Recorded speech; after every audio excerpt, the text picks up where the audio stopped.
कल की कथा होच्छे, बोले मैं कलकत्ता में हूँ। बोले फिर आप तो आना ही है। और उससे ऊपर से फिर अब जोगी जी के मेहमान तो नहीं है, देख लीजिए। फिर हमारे लोग ऐसा बोलेंगे कि अब होंगे तो भी हम आपको इस्तेकबाल करेंगे। यूपी के हर लोग को हम, हिंदुस्तान के हर लोगों को हम तहे दिल से इस्तेकबाल करते हैं। ये बंगाल का ज़मीन है जहाँ पे लोग 100 साल आगे भी जीते हैं, 100 साल पीछे भी जीते हैं। ये कोई मशहूर शायर ने कहा था। और इसी में एक चीज़ और जोड़ना चाहता हूँ कि हम बंगाली हैं और ये वो नस्ल है, बांग्लादेश को ज़रा देख लो, जिन्होंने सिर्फ लुंगी पहन के एक सरकार को निकाल दिया है। हम वो कौम है। अगर वहाँ के बंगाली भी कर सकते हैं तो यहाँ के बंगाली के अंदर भी वो ताकत है। ये पूरे हिंदुस्तान के लोगों को समझ लेना चाहिए, क्योंकि पूरे हिंदुस्तान भर में कहीं भी बंगाल के लोग जाते हैं तो बांग्लादेशी बोल के तंग किया जाता है। सम्मानित भाईरा, आंतरिक भावे जिला नेतृत्व, युव नेतृत्व, युव सम्पादक सह सकल के धन्यवाद जानाई। बड़ विपদের মধ্যে দিয়ে ভারতবর্ষ যাচ্ছে, এ কথা আমরা অনেকেই বুঝতে পারছি না। আমরা বড় সমস্যার মধ্যে দিয়ে যাচ্ছি, এ কথা আমরা বুঝতে চাইছি না। যেখানকার মিডিয়া সারাদিন হিন্দু মুসলিম নিয়ে ব্যস্ত, যেখানকার মিডিয়া পাশের দেশের এমন একটি দেশ যে দেশের সাথে কম্পিটিশন তো ভুলে যান, যে দেশের সাথে তুলনা করাটাও নিজেকে অসম্মানিত করা, যে দেশের জনগণের সাথে আমরা নিজেদেরকে তুলনা যদি করি অসম্মানিত, কিসের? অ্যাজ এ হিউম্যান বিং না, অ্যাজ এ পাওয়ারের কথা বলছি। তাদের ভৌগোলিক মানচিত্র যা, আমাদের ভৌগোলিক মানচিত্র যা, এরপরে সারাদিন মিডিয়া বাংলাদেশ বাংলাদেশ করে ব্যস্ত হচ্ছে। আমাদের সাংবাদিকরা কোট টাই প্যান্ট পরে ক্যামেরার সামনে দাঁড়াচ্ছে আর ভারতবর্ষের হাজার হাজার তীক্ষ্ণ চোখে তাদেরকে উলঙ্গ দেখতে পাচ্ছে। এই উলঙ্গ সাংবাদিকরা ভারতবর্ষকে যে বিপদের মুখে ঠেলছে তা আমরা অনেকেই বুঝতে পারছি না। আমার কোনো যায় আসে না, আমি পরোয়া করি না যে মিডিয়া সারাদিন কতবার মুসলমানদেরকে দেশদ্রোহী বলল, মিডিয়া কতদিন মুসলমানদেরকে ভারত বিরোধী বলল। এ বিষয় নিয়ে আমার চিন্তা নেই, আমার পরোয়া নেই। কিন্তু আমার চিন্তা এই ভারতবর্ষ, এই পশ্চিমবঙ্গ, এই বাংলার, এই বাঙালি মানুষ, যে বাংলার মানুষ আমরা সকাল থেকে সন্ধে পর্যন্ত কাঁধে কাঁধ মিলিয়ে হিন্দু মুসলমান এক হয়ে বেড়ে উঠেছি।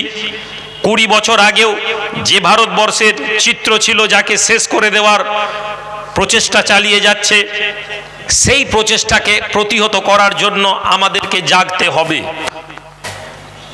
এই জাগানোর লড়াই, আমি জানি যে আমার কথা আপনারা প্রত্যেকে গ্রহণ করতে পারবেন না, কেননা আমরা এমন সমাজ ব্যবস্থায় বাস করি যেখানে আমরা অদৃশ্য নেশাতে বুঁদ হয়ে আছি।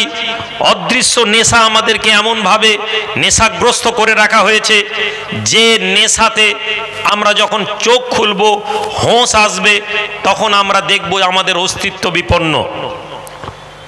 দুটো তিনটে আপনাদেরকে ঘটনা বলি। আজকে ইউথের প্রোগ্রাম এবং আমার মনের মধ্যে সন্তুষ্টি এসে আমি মাজেদ বাবুকে বলেছিলাম, ইউথের প্রোগ্রাম বয়স্কদেরকে আনবেন না, লোক ভরানোর আমার দরকার নেই। আপনি যদি 500 লোককেও আনেন, জেলার যুবদেরকে, আমি খুশি। আমি ক্যামেরা ঘুরিয়ে দেখাতে বলবো আমার আজকের এই প্রোগ্রামে 85% ইউথ আছে, এ কথা বললে আমার ভুল হবে না। আপনারা যারা ইউথ আছেন, আমি আপনাদেরকে দুটো তিনটে কথা আজকে জানিয়ে দিতে চাই। আজকে আমাদেরকে পরিকল্পনা করে পিছিয়ে দেওয়া হচ্ছে। প্যারালালি কাউন্টারে আমাদের এই ক্ষমতা নেই যে আমরা এই পেছানোর কারণটা খুঁজে বার করি। 1948-এ ইসরায়েল বলে একটি দেশের জন্ম হয়েছিল। এমন একটি পরিবেশের মাঝে যাকে গোটা দেশের চতুর্দিকে মুসলিম, শুধু একটা দেশের বর্ডার মুসলিম নয়, তার ডানে 3-4টে মুসলিম দেশের বর্ডার পরপর লেগে আছে, বামে মুসলিম দেশের বর্ডার, সমস্ত দেশের বর্ডারের মাঝে তারা দাঁড়িয়েছিল এবং তাদের পরিচিত ছিল মুসলমানরা আমাদের সবচেয়ে বড় শত্রু। এই অবস্থায় তারা তাদের আত্মপ্রকাশ করে। ইউরোপ তাদেরকে, ইসরায়েলকে লঞ্চ করে প্যালেস্টাইনের একটা অংশ দিয়ে। আমি ইতিহাসের দিকে যাব না, কিন্তু আমি আপনাদেরকে বলবো, ওই ইসরায়েলিদের যখন তারা ওখানে গিয়ে বসলো, প্রথম তারা নিরাপত্তাহীনতায় ভুগেছিল। ইউরোপে তাদেরকে হত্যা করা হয়েছে, হিটলার তাদেরকে হত্যা করেছে। মিডিয়া কখনো এই ডিসকাশনকে দীর্ঘায়িত করবে না। বাংলার মিডিয়া, ভারতবর্ষের মিডিয়া, আন্তর্জাতিক মিডিয়া, প্রতিটি মিডিয়ার একটা নিজস্ব রূপরেখা আছে। মিডিয়া যারা চালায় তাদেরও একটা অসুল তৈরি করা আছে। এই অসুল আজকে আমি আপনাদেরকে বলবো না, এই অসুল কি আছে আপনাদেরকে নিজেদেরকে শিখতে হবে, পড়ে জানতে হবে। ইন্টারনেটে গিয়ে ঘাঁটুন, the rule of media, media কিভাবে নিয়ন্ত্রিত হয়, এটা আপনাদেরকে নিজেদেরকে তথ্য বার করতে হবে। আমি নেগেটিভ কথা খুব বেশি বলা পছন্দ করি না, কিন্তু আমি আপনাদেরকে এটা বোঝাতে চাইছি। সর্বপ্রথম ইসরায়েল যেটা করতে পেরেছিল, তারা সেখানে নিজেদের অস্তিত্বের প্রশ্নে তারা এক হওয়ার অঙ্গীকারবদ্ধ হয়েছিল। এটা মনে করবেন না পৃথিবীর যে কোনো জাতি আমরা বলি হিন্দুরা এক হয়ে যাচ্ছে, বিজেপি যতই চাচাক হিন্দু তুমি এক হও। আমি আপনাদেরকে হিউম্যান সাইকোলজির বিষয়ে বলি, পৃথিবীতে কোনো জাতি, কোনো সমাজ, কোনো গ্রাম, কোনো পরিবার কখনো চিরস্থায়ী এক হতে পারে না। আমরা যদি মানুষ হই, আমাদের মতবিরোধ তৈরি হবে। এটা অ্যাজ এ মানুষ হিসাবে, আমরা পৃথিবীর স্রষ্টার সৃষ্টি হিসাবে আমাদেরকে মতবিরোধ করার মতন মস্তিষ্ক দেওয়া হয়েছে। সুতরাং বিজেপি যতই বলুক হিন্দু এক হও, যতই আমি বলি মুসলমান এক হও, কখনো আমরা এক জায়গায় থাকতে পারবো না। ইসরায়েলও থাকেনি, ইসরায়েলও এক হয়নি, তাদেরও নির্বাচন হয়, তাদেরও প্রধানমন্ত্রী লড়াই হয়, তারাও লড়াই করতে থাকে এবং কখনো কারো পক্ষের লোক দাঁড়ায়, কখনো কারো বিপক্ষে। কিন্তু ইসরায়েল যেখানে সফল হয়েছে, অস্তিত্বের লড়াইয়ে তারা এক হওয়ার জায়গায় আসতে পেরেছে। আমি কথা বলছি না যে ভারতবর্ষে মুসলমানদের অস্তিত্ব সংকটে, কিন্তু আমি কথা বলতে পারি বিগত 10 বছরে ভারতবর্ষে তথা পশ্চিমবঙ্গের বিস্তীর্ণ এলাকায় মুসলমানদের সাথে যে কাজ হচ্ছে এবং তার এফেক্ট যা হওয়া উচিত ছিল, সেই এফেক্ট না হওয়ার কারণে মুসলিমের একটা বৃহত্তর অংশকে এটা বুঝতে হবে যে অস্তিত্বের লড়াইয়ে এমন কিছু ক্ষমতা আমাদের অপব্যবহার করছে, যেটা ধর্মের নামে হলেও আসলে সেটা রাজনৈতিক ক্ষমতাকে অর্জন করার জন্য। সম্মানিত ভাইয়েরা, মুসলিম সমাজ আজকে মুসলমানদের জন্য কেন বলছি, কেননা পশ্চিমবঙ্গকে যদি উন্নত করতে হয়, পশ্চিমবঙ্গকে যদি এগিয়ে নিয়ে যেতে হয়, তাহলে আপনি নিশ্চিত থাকুন সংখ্যালঘু মানুষ যদি সচেতন হয়ে যায়, আমার দৃঢ় বিশ্বাস আজকে যে ছেলেগুলো আমাকে সংবর্ধনা দিল, সবকটা ছেলেরই নাম হিন্দু, দেখে ভালো লেগেছে। এর মধ্যে একটি ছেলে তো আমার খুব কাছের ছেলে, সংগঠনের ছেলে, তার বাবাও সংগঠনের নেতৃত্ব দেয়, ছেলেও।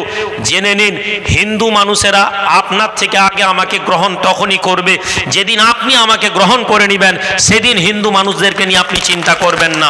আমি দায়িত্ব নিয়ে বলতে পারি। কিন্তু সমস্যা, আজকে আপনি আমাকে গ্রহণ করতে পারেননি, আপনি মনে করছেন, বিভ্রান্ত হচ্ছেন না। আমি আপনাদেরকে দুটো ঘটনা আপনাদেরকে জানাতে চাই, আন্তর্জাতিক আঙিনা দিয়ে আপনাদেরকে বোঝাতে চাই। দুটো ইনসিডেন্ট, দুটো ঘটনা বলি। যেহেতু মুসলিম বেশি বলা হচ্ছে, তার কারণ এখানে আমরা মেজর মুসলিম লোক আছি, এজন্য মাথায় রাখুন। প্যালেস্টাইন একটা ছোট্ট দেশ, যেখানে গাজা একটি ছোট্ট ভূখণ্ড, যেখানে হামাস বলে একটি দল আছে। আতঙ্কবাদী না ভালো, আমার দেশের মিডিয়াতে আমি বিশ্বাস করি না। আর আমি এটাও বলছি না যে আমি ভালো বলছি বলে আপনিও ভালো বলুন। আমি শুধু এটুকুন বলতে চাই, দেশের হয়ে যারা লড়ে, দেশের মানুষ তাদেরকে দেশপ্রেমী বলে। ব্রিটিশদের চোখে ক্ষুদিরাম আতঙ্কবাদী হলেও ভারতীয়দের চোখে ক্ষুদিরাম নেতাজি আতঙ্কবাদী নন। প্যালেস্টাইনের চোখে হামাস আতঙ্কবাদী নয়, কেননা হামাসের ৭০,০০০ যে সমাজের মানুষ মারা গিয়েছে এক বছরে, সেই সমাজের মানুষ হামাসের পক্ষে দাঁড়িয়ে কথা বলেছে। হ্যাঁ, এটাই অস্তিত্বের বিষয়ে সচেতন করার দৃষ্টান্ত। সুতরাং আমরা যারা এখানে এসেছি, আমরা যারা এখানে বসেছি, আমাদের যদি কিছু মডেল থাকে, আমাদের কিছু পরিকল্পনা থাকে, তা আপনি নিশ্চিত থাকুন আমরা কত পার্সেন্ট এই হিসাবে আপনারা যাবেন না। আমাদের একটি মাথায় থাকবে, আইমা কখনো মুসলিম জনপ্রতিনিধি তৈরি করার কল্পনা করেনি আর বলেনি যে আমরা মুসলমানদের কথা ভাবছি। হ্যাঁ, মুসলমানদের কথা বেশি বলেছি। আইমার বক্তব্য এবং কর্মের মাঝে কোনো পার্থক্য থাকে না। আমরা কুমির বাচ্চাকে দেখানোর মতন শিয়াল কুমির বাচ্চাকে দেখায় দুটো হিন্দু লোকের নাম রেখে আমার সংগঠন চালাইনি। গোটা রাজ্যের প্রতিটি পদে, প্রতিটি ব্লকে, প্রতিটি পঞ্চায়েতে, প্রতিটি বোর্ডে আপনারা জানেন একজন হিন্দু প্রেসিডেন্ট হলে একজন মুসলিম সেক্রেটারি, অথবা একজন মুসলিম কি বলে প্রেসিডেন্ট হলে একজন হিন্দু সেক্রেটারি হবে। বাই ল দিয়ে এই সংগঠনে হিন্দু মুসলমানের জায়গাকে পোক্ত করে দেওয়া হয়েছে। হ্যাঁ, দুঃখের কথা আমরা হিন্দু মানুষদেরকে বেশি পাইনি, এটা আমাদের ব্যর্থতা। তারা ভয় পান। আপনি ক্যাপ লাগিয়েছেন, তারা বলছে মোল্লা টুপি পরে এসেছে। এটা আমাদের ব্যর্থতা যে আমরা তাদেরকে বোঝাতে পারিনি, কিন্তু আমাদের নেতৃত্বরা সেটা জানে। না হলে বিষ্ণুবাবুর মতন লোক 7-8 বছর ধরে সংগঠনে জুড়তে পারতেন না। না হলে আমাদের প্রেসিডেন্ট গোস্বামী বাবুর মতন লোক অল্প দিনে আইমার আদর্শকে গ্রহণ করতে পারতেন না। সম্মানিত ভাইয়েরা, হে যুবকেরা, আপনারা আগামী সমাজের পথপ্রদর্শক। কিছু অসুল তৈরি করুন, নীতি তৈরি করুন। আপনাকে দেখতে হবে যে বিজেপি তথা ভারতবর্ষের মধ্যে এই মুহূর্তে সবচেয়ে আতঙ্কবাদী যে দল, যারা অহরহ মুসলিমদের বিরুদ্ধে কথা বলে, যারা নিজেদেরকে বলে আমরা ভারতীয় হতে চাই, এবং এ কথা বলে তারা বাংলাদেশের সন্ত্রাসের কথা বারবার ফেসবুকে ছড়ায়। তারা এই কথা কখনো বলতে পারে না যে ভাই, বাংলাদেশের হিন্দু লোক মারা যাওয়া যেমন অপরাধ, তেমনি ইউপিতে, গুজরাটে মসজিদ রক্ষার নাম করে মসজিদ ভাঙতে গিয়ে 3 জন মুসলমান ছেলেকে পিটিয়ে মেরে দেওয়াটা অন্যায়। তাদের টাইম লাইনে আপনি দেখবেন না। তারা সারাদিন বাংলাদেশকে নিয়ে কথা বলে। তারা বলে আমরা সেকুলার, তারা বলে ভারতের সংবিধানকে মানতে হবে। আমি লিখে দিচ্ছি, মুসলমানদেরকে প্রশ্ন করা হয় সংবিধান আগে না কোরআন আগে? তারা এই কথা বলে বিভ্রান্ত করে। তারা মুখে বলে সংবিধান আগে, কিন্তু তারা ভারতবর্ষের সংবিধানকে পুড়িয়ে দেওয়ার পরিকল্পনা করছে। এবং এরা হচ্ছে ভারতের সবচেয়ে বড় সন্ত্রাসী এবং বিদ্রোহী, এবং ভারতকে টুকরা টুকরা করার পরিকল্পনা এগোচ্ছে। আমাদের লড়াই এদের বিরুদ্ধে। আমার লড়াই আমার পাশের বাড়ির অনিল বাবুর বিরুদ্ধে নয়, আমার পাশের বাড়ির জয়প্রকাশ বাবুর বিরুদ্ধে নয়, আমার পাশের বাড়ির আমার মাসি বিরুদ্ধে নয়। আমার লড়াই আমার বাংলার মাটিকে যারা দূষিত করছে তাদের বিরুদ্ধে।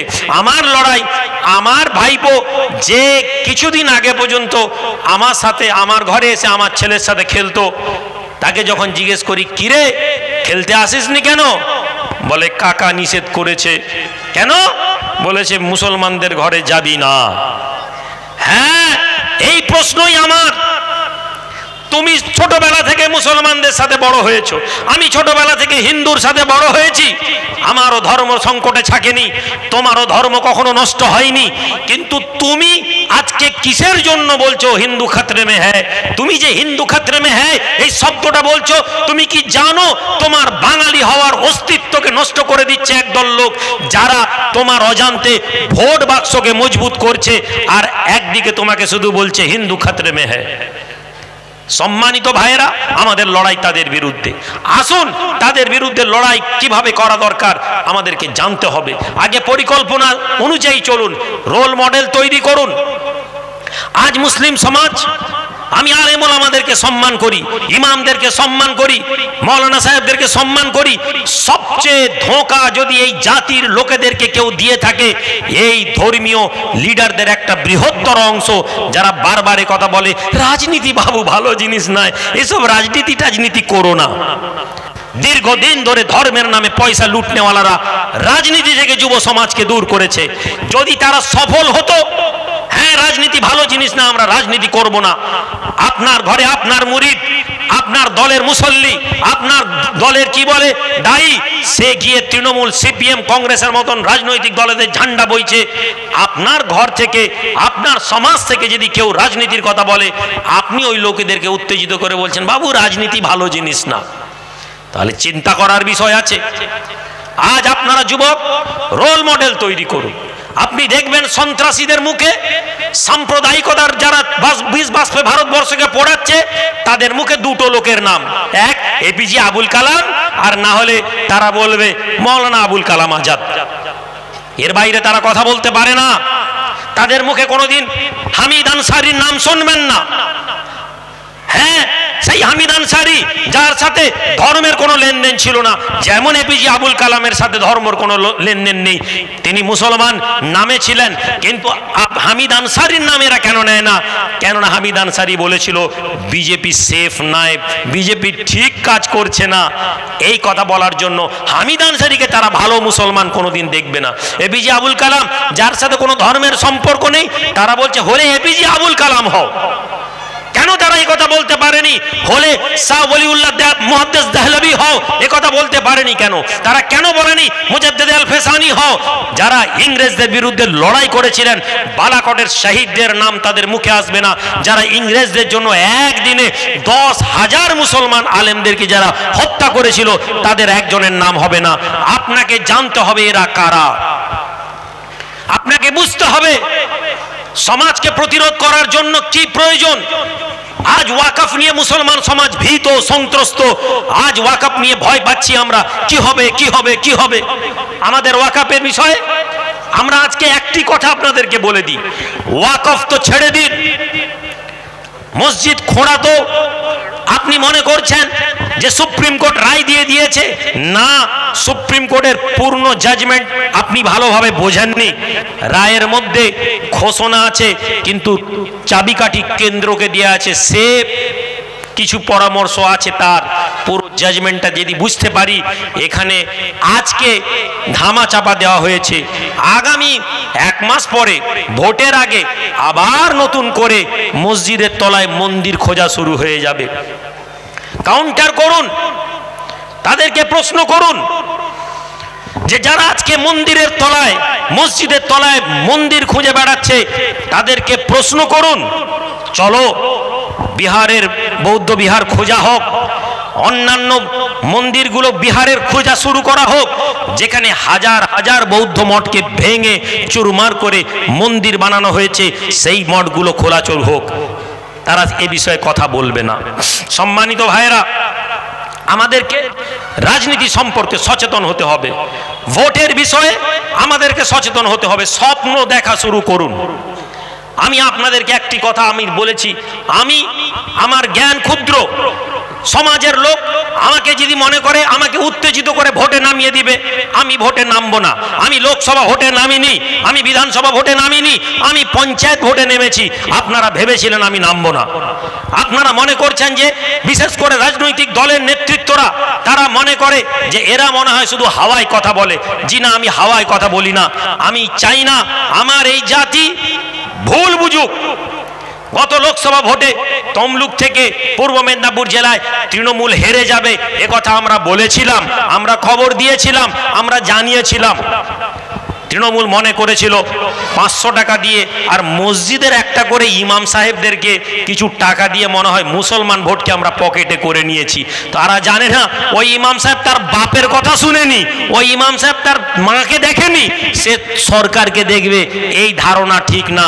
যদিও আমি সব ইমামের কথা বলছি না, আমি যেটা বোঝাতে চাইছি সরকারকে, যে যারা মনে করে যে সামান্য পয়সা দিয়ে বিজেপিকে জুজু দেখিয়ে একটা দাঙ্গা করিয়ে এক জায়গায় 4টা মুসলমানকে ধাক্কাধাক্কি করিয়ে তারা আমাদেরকে ভয় দেখাবে। আমরা হচ্ছি সালাহুদ্দিন আইয়ুবী আনসারীর প্রজন্ম, আমরা হচ্ছি সালাহুদ্দিন আইয়ুবী আনসারীর জাতির রক্তের ছেলে। আমরা হচ্ছি ওই মানুষ যারা লড়াই করাকে ভয় পাই না, আমরা লড়াই করতে চাই না, কিন্তু যেদিন আমরা লড়াই করতে মাঠে নামবো সেদিন আমাদের প্রাণ অথবা বিজয় আমাদের লক্ষ্য হবে। এটাই আমাদের আদর্শ।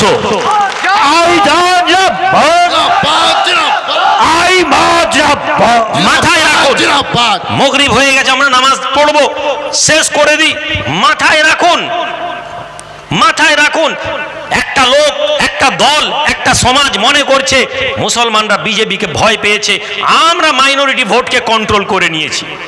তারা মনে করছে যে আমরা মনে হয় মুসলমানদের কোনো লিডার তৈরি করতে দিইনি, যেই দাঁড়াবে তাকেই বলবো বিজেপির লোক। আপনারা জেনে রাখুন, আমি আমার ক্ষমতা অনুযায়ী তৃণমূলেরকে বলে রেখেছি যে আমরা রাজনীতি করতে চাইছি না। যদিও আপনারা শুনে নিয়েছেন যে আমাদের পার্টি রেজিস্টার্ড হয়ে গেছে, আলহামদুলিল্লাহ। আমি ডিক্লেয়ার করছি না, কিন্তু শুধু জানিয়ে দিই, আগামীতে যখন ভোটে দাঁড়াবো তখন আপনারা কথা বলবেন, আপনারা জানাবেন যাদের কাছে সামান্য স্বার্থের জন্য আমরা গেছি। সংখ্যালঘু সমাজ শুধু নয়, আমার চাওয়া কখনো মুসলিম সমাজের উপরে নেই। যতদিন যত লোকের কাছে আমি চেয়েছি, কখনো কোনো জাতির লোকের ভিত্তিতে চাইনি, আমি আমার সমাজের ভিত্তিতে চেয়েছি। এই রেকর্ড আমি রুহুল আমিনের আছে, এবং মাইকে দাঁড়িয়ে বলি, শুধু মুখে কথা বলার জন্য নয়। তাহলে আপনাকে দায়িত্ব, আপনি ইউটিলাইজ করতে, ভোটকে গুরুত্ব দিতে শিখুন, তৈরি হন। আগামীতে ভোটের জন্য আমরা প্রস্তুত হই। আজকে সংখ্যালঘু তোষণ বন্ধ হয়ে গেছে, কিসের জন্য? তারা জানে সংখ্যালঘু ভোটকে এমন জায়গায় পৌঁছে দিয়েছে এরা পারবে না। কে জিতবে আমাদের জানার দরকার নেই।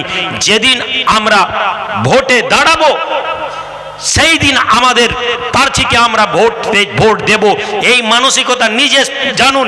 নিজের ঘরের ছেলেকে জানান, নিজের বাপের সাথে তর্ক করুন, চা দোকানে বসে তর্ক করুন। ফেসবুকে গালাগালি দেওয়ার নাম পলিটিক্স জানা নয়। তর্ক করে এটা প্রমাণ করুন, জিজ্ঞেস করুন কেন পাবো না। আপনাদেরকে একটি আশা করি, শেষ জিনিসগুলোর মধ্যে ইউটিলাইজ করুন মডার্ন প্ল্যাটফর্মগুলোকে, সোশ্যাল মিডিয়া, ফেসবুক, বিভিন্ন ধরনের ইউটিউব, যে সোশ্যাল মিডিয়া প্ল্যাটফর্মগুলো আছে।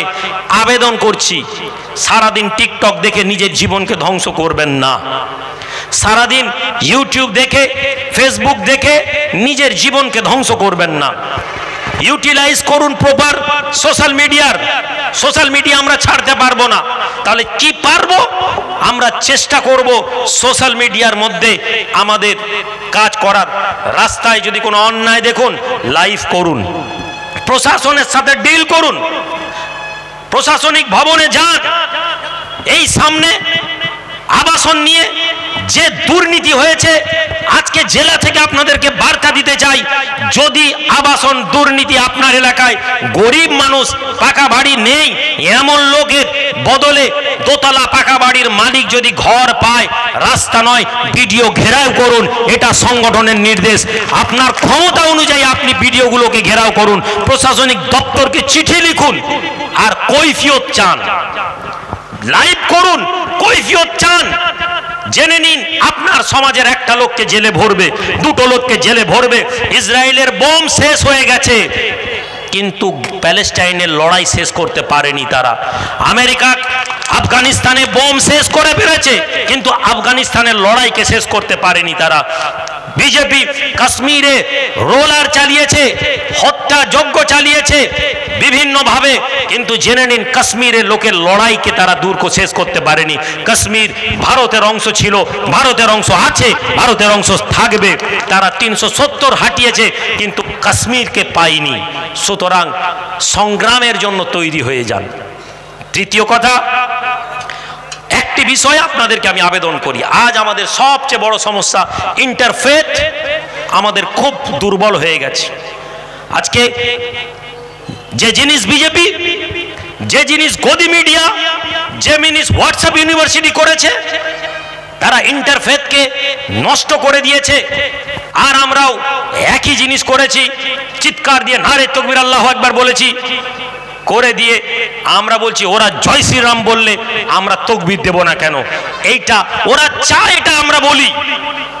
ওরা চায় মুসলমানরা মুসলমান করুক, ওরা চায় মুসলমানরা বলুক আমাদের মুসলমানদের। ওরা যেদিন আপনি এটা বলবেন, ওরা সহজ সরল হিন্দু মানুষদেরকে বোকা বানাতে পারবে। আপনি ইন্টারফেথ রিলিজিয়ান পাশের ধর্মের মানুষের সম্মান এবং রেসপেক্টকে তৈরি করার জন্য আমরা বিভিন্ন প্রোগ্রাম নিয়েছি।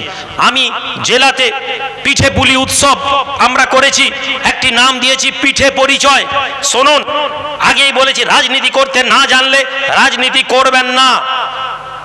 মুহাম্মদুর রাসূলুল্লাহ সাল্লাল্লাহু আলাইহি সাল্লামের থেকে বড় পলিটিশিয়ান পৃথিবীতে কেউ জন্মায়নি। তার একটাই কারণ, আমেরিকায় হোয়াইট হাউসে তার নামটাকে সবার উপরে রাখা হয়েছে, the great leader of humanity নাম দিয়ে। পৃথিবীর সর্বশ্রেষ্ঠ মানবিকতার যিনি নেতা হচ্ছেন তিনি হচ্ছেন আমাদের রসুল।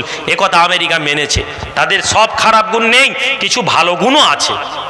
যেটা ভালো আছে সেটা আমরা বলি, যেটা খারাপ আছে আমরা যেমন সমালোচনা করি। যদি বিজেপি কালকে ভালো কাজ করা আরম্ভ করে দেয়, জেনে নিন আমরা বিজেপিকে ভালো বলতে আমাদের 1 সেকেন্ড লাগবে না। আজ তৃণমূল খারাপ কাজ করছে, তৃণমূল মুসলমানদের ক্ষতি করছে, এটা তৃণমূল জানে যে সংখ্যালঘু সাধারণ মুসলমানরা জানেনি। একটা কথা বলে দিই, আগামীতে যত বিল পাস হবে, যদি তৃণমূল এই বিলগুলোতে পার্লামেন্টে গিয়ে ওয়াক ওভার করে, তৃণমূলের এমপি এমএলএরা পার্লামেন্টে অনুপস্থিত হয়, আমরা তৃণমূলের বিরুদ্ধে রাস্তায় নেমে অবরোধ করব। এই পরিকল্পনা